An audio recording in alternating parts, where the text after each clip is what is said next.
நாடாளுமன்ற வளாகத்தில் உள்ள படிக்கட்டில் அமர்ந்து ராகுல் காந்தி டீ பிஸ்கட் சாப்பிட்ட விவகாரம். நாட்டு மக்களிடம் மன்னிப்பு கேட்க வேண்டும் என முன்னாள் IAS அதிகாரிகள், ராணுவ அதிகாரிகள் உட்பட 204 பேர் கடிதம்.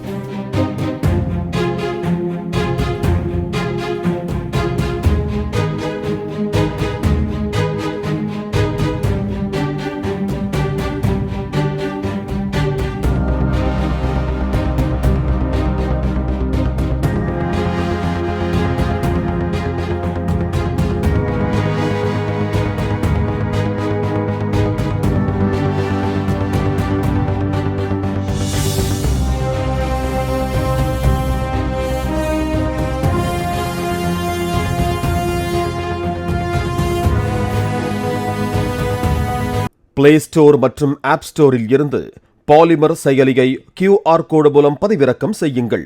செய்திகளை உடனுக்குடன் பெறுங்கள்.